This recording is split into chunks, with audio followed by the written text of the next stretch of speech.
ज्ञानवापी मस्जिद, जिसे कभी कभी आलमगीर मस्जिद भी कहा जाता है, वाराणसी में स्थित एक मस्जिद है। ये मस्जिद काशी विश्वनाथ मंदिर से बिल्कुल चिपकी हुई है।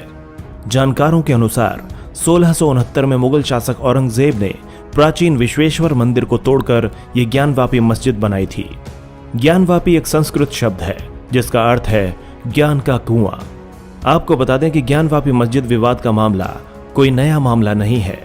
गौरतलब है कि 1991 से इस मस्जिद को हटाकर मंदिर बनाने की कानूनी लड़ाई चल रही है, पर 2022 में सर्वे होने के बाद से ये मस्जिद ज्यादा चर्चा में बनी हुई है। दावा किया जा रहा है कि मस्जिद के वजू खाने में 12.8 व्यास का एक शिवलिंग प्राप्त हुआ है, जिसे छुपा दिया गया था, जबकि मस्जिद प्रशासन इसे वजू खाने का फव्वारा बता रहा है। क्या है इतिहास? काशी विश्वनाथ मंदिर और उससे सटी ज्ञानवापी मस्जिद को किसने बनवाया, इसको लेकर कई तरह की अटकलें लगाई जा रही हैं, लेकिन ठोस ऐतिहासिक जानकारी दुर्लभ है। आमतौर पर यह माना जाता है कि काशी विश्वनाथ मंदिर को औरंगजेब ने ध्वस्त किया था और वहां एक मस्जिद का निर्माण करा दिया था।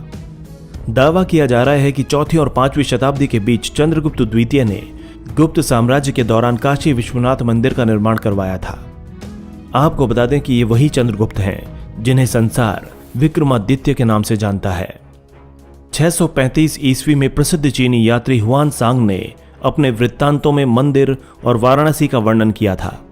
1194 से 1197 तक मोहम्मद गौरी के आदेश से मंदिर को काफी हद तक नष्ट किया गया था और पूरे इतिहास में मंदिरों के विध्वंस और पुनर्निर्माण की एक श्रृंखला शुरू हो गई।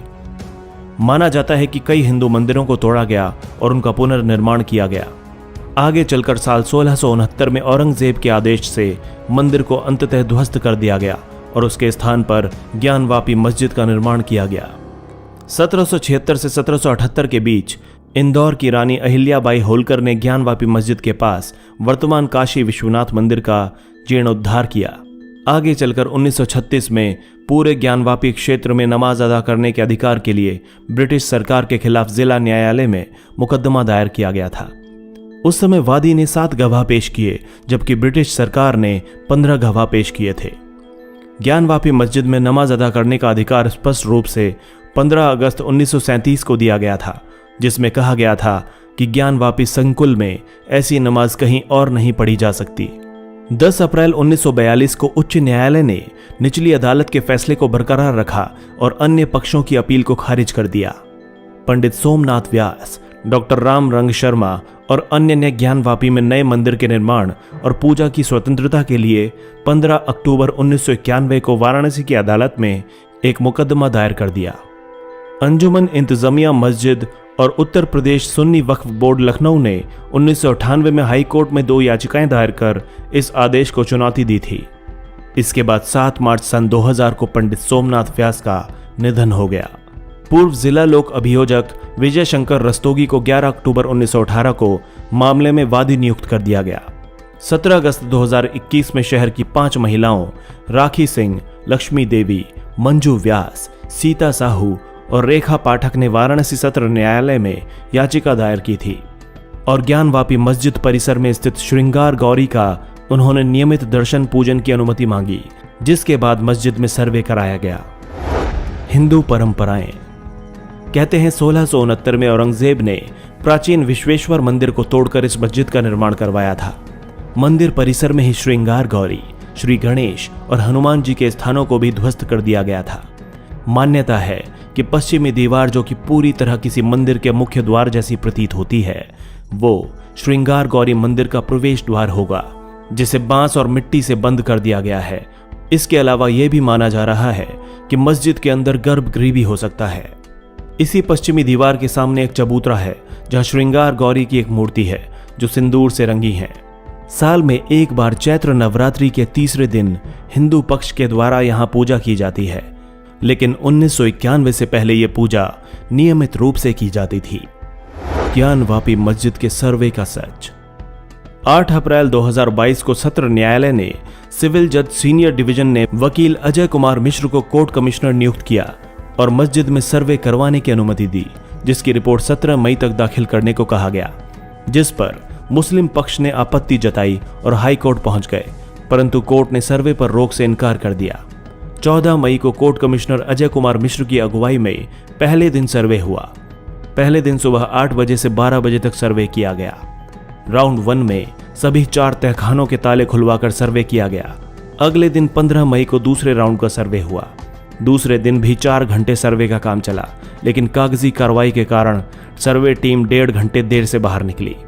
राउंड 2 में गुंबदों, नमाज स्थल, वजू स्थल के साथ साथ पश्चिमी दरवाजों की वीडियोग्राफी भी हुई। मुस्लिम पक्ष ने चौथा ताला खोला। 3.5 फीट के दरवाजे से होकर गुंबद तक का सर्वे किया गया। इसके बाद 16 मई को आखिरी दौर का सर्वे हुआ, जहां 2 घंटे में सर्वे का काम पूरा कर लिया गया। इस दौरान हिंदू पक्ष ने ज्ञानवापी में शिवलिंग मिलने का दावा किया। इस दावे के बाद कोर्ट ने शिवलिंग वाली जगह को सील करने का आदेश दे दिया। प्रथम सर्वे रिपोर्ट।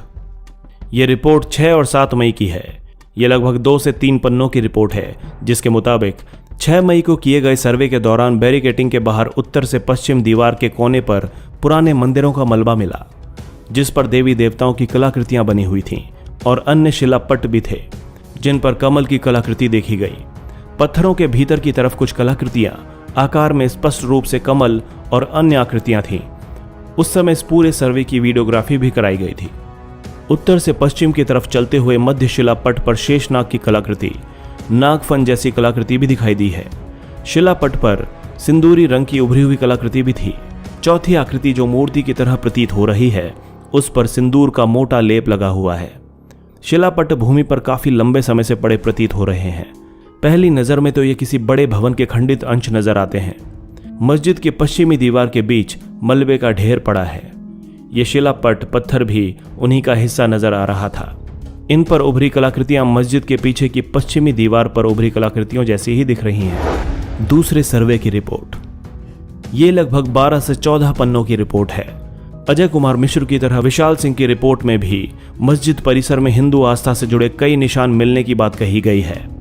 रिपोर्ट में शिवलिंग बताए जा रहे पत्थर को लेकर भी डिटेल जानकारी दी गई है। इस रिपोर्ट में कहा गया है कि वजू खाने में पानी कम करने पर 2.5 फीट तक की एक गोलाकार आकृति दिखाई दी, जो शिवलिंग जैसी प्रतीत हो रही थी। हिंदू पक्ष इसे शिवलिंग बता रहा है तो मुस्लिम पक्ष इसे फव्वारा बता रहा है। परंतु जब हिंदू पक्षकारों ने सर्वे के दौरान कथित फव्वारे को चलाकर दिखाने को कहा, तब मस्जिद कमेटी के मुंशी फव्वारा चलाने में असफल रहे। रिपोर्ट में तहखाने के अंदर मिले साक्ष्यों का जिक्र करते हुए कहा गया है कि दरवाजे से लगते हुए लगभग 2 फीट बाद दीवार पर जमीन से लगभग 3 फीट ऊपर पान के पत्ते के आकार की फूल की आकृति बनी थी, जिनकी संख्या 6 थी। तहखाने में 4 दरवाजे थे। उनके स्थान पर नई ईंट लगाकर उन दरवाजों को बंद कर दिया गया था। तहखाने में 4 पुराने खंबे पुराने तरीके के थे, जिसकी ऊंचाई 8 फीट थी। नीचे से ऊपर तक घंटी, कलश, फूल की आकृतियां पिलर के चारों तरफ बनी हुई थी। बीच में 2 नए पिलर नई ईंटों से बनाए गए थे, जिसकी वीडियोग्राफी भी कराई गई थी। एक खंबे पर तो पुरानी हिंदी भाषा में 7 लाइनें खुदी हुई हैं, जो पढ़ने योग्य नहीं थीं। लगभग 2 फीट की दफ्ती का भगवान का फोटो दरवाजे के बाएं तरफ की दीवार के पास जमीन पर पड़ा हुआ था, जो मिट्टी से सना हुआ था। रिपोर्ट में कहा गया है कि एक अन्य तहखाने में पश्चिमी दीवार पर हाथी की सूंड की टूटी हुई कलाकृतियां, दीवार के पत्थरों पर स्वास्तिक, त्रिशूल, पान के चिन्ह और उसकी कलाकृतियां बहुत अधिक भाग में खुदी हुई हैं। इसके साथ ही घंटियों जैसी कलाकृतियां भी खुदी हुई हैं। ये सब कलाकृतियां प्राचीन भारतीय मंदिर शैली के रूप में प्रतीत होती हैं, जो काफी पुरानी हैं, जिससे कुछ कलाकृतियां टूट भी गई हैं। सुप्रीम कोर्ट में मामले की अगली सुनवाई गर्मियों की छुट्टी के बाद